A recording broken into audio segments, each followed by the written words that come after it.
ನಮಸ್ತೆ ಎಲ್ರಿಗೂ, welcome back to our channel. ಎಲ್ಲರೂ ಹೇಗಿದ್ದೀರಾ? ಎಲ್ಲರೂ ಚೆನ್ನಾಗಿದ್ದೀರಾ ಅಂತ ಅಂದ್ಕೊಂಡಿದ್ದೀನಿ. ಬನ್ನಿ ಇವತ್ತು ಹೀರೆಕಾಯಿಯಿಂದ ಬಜ್ಜಿ ಹೇಗೆ ಮಾಡೋದು ಅಂತ ನೋಡ್ಕೊಳ್ಳೋಣ.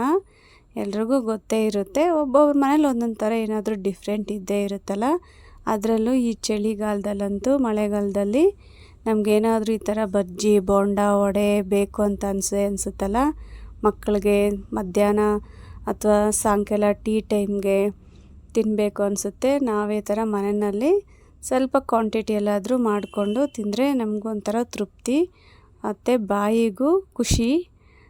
ಬನ್ನಿ ಈಗ ಹೇಗೆ ಮಾಡೋದು ಅಂತ ನೋಡ್ಕೊಳ್ಳೋಣ. ನಾನಿಲ್ಲಿ ಮೊದಲಿಗೆ ಒಂದು ಬೌಲಲ್ಲಿ ಕಡಲೆ ಹಿಟ್ಟನ್ನು ಒಂದು 400 ಗ್ರಾಮ್ ಆಗೋಷ್ಟು ತೊಗೊಂಡಿದ್ದೀನಿ. ನಂತರ ಇಲ್ಲಿ ಸ್ವಲ್ಪ ಓಂಕಾಳನ್ನು ಕೈಯಲ್ಲಿ ಹಾಕಿ ಉಜ್ಜಿ ಸೇರಿಸ್ಕೊಳ್ತಾ ಇದ್ದೀನಿ. ಇಂಗು ಸ್ವಲ್ಪ ಸೇರಿಸ್ಕೊಂಡಿದ್ದೀನಿ. ಖಾರದ ಪುಡಿ ಒಂದು 3/4 ಸ್ಪೂನು, ರುಚಿಗೆ ತಕ್ಕಾದಷ್ಟು ಉಪ್ಪನ್ನು ಹಾಕಿ ನಾನು ಇಲ್ಲಿ ಬೀಟರಿಂದ ಈ ಥರ ಉಪ್ಪು ಖಾರ ಎಲ್ಲ ನೀಟಾಗಿ, ಮತ್ತು ಗಂಟು ಇರುತ್ತಲ್ಲ, ಪಟ್ಟಣದ ಕಡಲೆ ಹಿಟ್ಟನ್ನು ನಾನು ಯೂಸ್ ಮಾಡ್ತಾಯಿದ್ದೀನಿ. ಆ ಗಂಟೆಲ್ಲ ಸರಿಯಾಗಿ ಈಗಲೇ ಬಿಟ್ಕೊಬಿಡಲಿ ಅಂತ ನಾನು ಒಮ್ಮೆ ನೀರು ಹಾಕ್ತಿದ್ದಕ್ಕೆ ಮುಂಚೆ ಕಲಿಸ್ಬಿಟ್ಟು ನಂತರ ಇಲ್ಲಿ ನೀರು ಹಾಕಿ ಈ ಥರ ಬೀಟರಿಂದ ಕಲಿಸ್ಕೊಳ್ಳಿ. ನೀಟಾಗಿ ಗಂಟಿಲ್ದಿರ ಮಿಕ್ಸ್ ಆಗುತ್ತೆ. ಸ್ವಲ್ಪ ಇದನ್ನು ನೋಡಿ ಕಲಿಸ್ಕೊಳ್ಳಿ. ತೀರ ಗಟ್ಟಿಯಾಗಿರೋದು ಬೇಡ, ತೀರ ತೆಳುವಾಗಿ ಇರೋದು ಬೇಡ. ನೋಡಿ ಕಲಿಸ್ಕೊಳ್ಳಿ. ನೀರನ್ನ ಸ್ವಲ್ಪನೇ ಹಾಕಿ ನೋಡಿ ಕಲಿಸ್ಕೊಳ್ಳಿ. ನಂತರ ಇಲ್ಲಿ ನಾನು ಒಂದು 5 ನಿಮಿಷ ಈ ಥರ ಚೆನ್ನಾಗಿ ಬೀಟ್ ಮಾಡ್ಕೊಳ್ತಾ ಇದ್ದೀನಿ. ಯಾಕಂದರೆ ಚೆನ್ನಾಗಿ ಬಜ್ಜಿ ಉಬ್ಬಿ ಬರುತ್ತೆ ಅಂತ ಈ ಥರ ಸ್ವಲ್ಪ ಹೊತ್ತು ಒಂದು 5 ನಿಮಿಷ ಬೀಟ್ ಮಾಡ್ಕೊಳ್ತಾ ಇದ್ದೀನಿ. ನೋಡಿ ಇಲ್ಲಿ ತೆಳ್ಳಗೂ ಇಲ್ಲ, ತುಂಬ ಮಂದಕ್ಕೂ ಇಲ್ಲ. ಈ ಥರ ಬೆರಳಾಕಿ ನೋಡಿ, ಬೆರಳ ಮೇಲೆ ಚೆನ್ನಾಗಿ ಈ ಥರ ನಾವು ಕಲಿಸ್ಕೊಂಡಿರ್ತಕ್ಕಂಥ ಹಿಟ್ಟು ಕೋಟಿಂಗ್ ಆಗಬೇಕು ನೋಡ್ಕೊಳ್ಳಿ. ನಾವು ಹೀರೆಕಾಯಿನ ಅದರೊಳಗೆ ಅದ್ದಿ ಹಿಂಗೆ ತೆಗೆದಾಗ ಅದ್ರ ಮೇಲೆ ಫುಲ್ಲು ಕೋಟಿಂಗ್ ಆಗಬೇಕು. ಆ ಥರ ಹಿಟ್ಟನ್ನು ಹದವಾಗಿ ನೋಡಿ ಕಲಿಸ್ಕೊಳ್ಬೇಕು. ನಂತರ ಕಲಸಿ ಒಂದು 1/2 ಅವರ್ ಆದರೂ ಇಡಬೇಕು ಹಿಟ್ಟನ್ನ. ಆಗ ಬೋಂಡ ಆಗಲಿ ಬಜ್ಜಿ ಆಗಲಿ ಚೆನ್ನಾಗಿ ಬರುತ್ತೆ.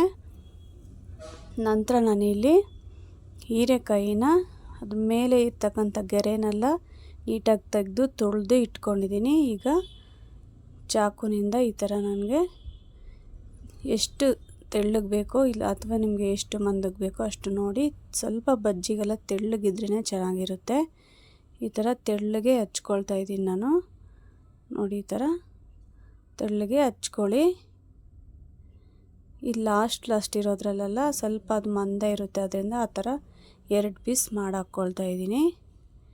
ಈ ಥರ ಹೀರೆಕಾಯಿನೆಲ್ಲ ಹೆಚ್ಚಿ ಇಟ್ಕೊಳ್ಳೋಷ್ಟ್ರೊಳಗೆ ನಾವು ಮೊದಲೇ ಹಿಟ್ಟನ್ನು ಕಲಸಿಟ್ಬಿಟ್ರೆ ನಾವು ಇದೆಲ್ಲ ರೆಡಿ ಮಾಡೋಷ್ಟ್ರೊಳಗೆ ಹಿಟ್ಟು ಸ್ವಲ್ಪ ನೆಂದಿರುತ್ತೆ.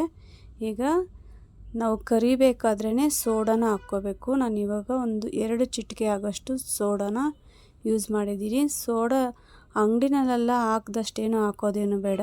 ನಾವು ಮನೇಲಿ ಮಾಡೋದ್ರಿಂದ ಸ್ವಲ್ಪ ಕಮ್ಮಿನೇ ಉಪಯೋಗಿಸ್ಕೊಳ್ಳೋಣ. ನೋಡಿ ಈಗ ಎಣ್ಣೆ ಹಾಕ್ಕೊಂಡು ನಾನಿಲ್ಲಿ ಕಬ್ಬಿಣದ ಬಾಣಲಿನ ಯೂಸ್ ಮಾಡ್ತಾಯಿದ್ದೀನಿ. ಎಣ್ಣೆ ಕಾದ ನಂತರ ಬಜ್ಜಿಗಳನ್ನೆಲ್ಲ ಕರ್ಕೊಳ್ಳೋಣ ನೀಟಾಗಿ. ನೀವು ಇದಕ್ಕೆ ಬೇಕಾಗಿದ್ದರೆ ಮೆಣಸಿನ್ಕಾಯಿ ಅಥವಾ ಆಲೂಗೆಡ್ಡೆ ಯಾವುದನ್ನು ಬೇಕಾದರೂ ಇದೇ ಥರ ಕಟ್ ಮಾಡಿ ಹಾಕ್ಕೊಂಡು ಬಜ್ಜಿಗಳನ್ನ ಮಾಡ್ಕೋಬೋದು. ಯಾರೆಲ್ಲ ನಮ್ಮ ಚಾನಲ್ನ ಸಬ್ಸ್ಕ್ರೈಬ್ ಮಾಡ್ದಿರ ನೋಡ್ತಾಯಿದ್ದೀರಾ, ಪ್ಲೀಸ್ ಸಬ್ಸ್ಕ್ರೈಬ್ ಮಾಡಿ, ಶೇರ್ ಮಾಡಿ ನಿಮ್ಮ ಫ್ಯಾಮ್ಲಿ ಫ್ರೆಂಡ್ಸ್ಗೆಲ್ಲ. ನಿಮ್ಮ ಒಂದು ಲೈಕು ನಮಗೆ ಮತ್ತೆ ವಿಡಿಯೋ ಮಾಡೋದಕ್ಕೆ ಪ್ರೋತ್ಸಾಹ ಆಗುತ್ತೆ. ಪ್ಲೀಸ್ ಲೈಕ್ ಮಾಡಿ. ನಂತರ ನೋಡಿ ಇಲ್ಲಿ ಬೆಂದಿರ್ತಕ್ಕಂಥ ಬಜ್ಜಿಗಳನ್ನೆಲ್ಲ ಈ ಥರ ಉಲ್ಟಾ ಮಾಡ್ಕೊಳ್ಳೋಣ. ಮೀಡಿಯಮ್ ಫ್ಲೇಮಲ್ಲಿ ಬೇಯಿಸ್ಕೊಳ್ಬೇಕು. ನೋಡಿ ಇವಾಗ ಹದವಾಗಿ ಬಜ್ಜಿಗಳು ಚೆನ್ನಾಗಿ ಬೆಂದಿದೆ. ಸಂಜೆ ಟೀ ಟೈಮ್ಗೆ ಅಥವಾ ರಾತ್ರಿ ಊಟಕ್ಕೆ ತುಂಬ ಚೆನ್ನಾಗಿರುತ್ತೆ. ನೀವೊಮ್ಮೆ ಮಾಡ್ಕೊಂಡು ಊಟ ಮಾಡಿ.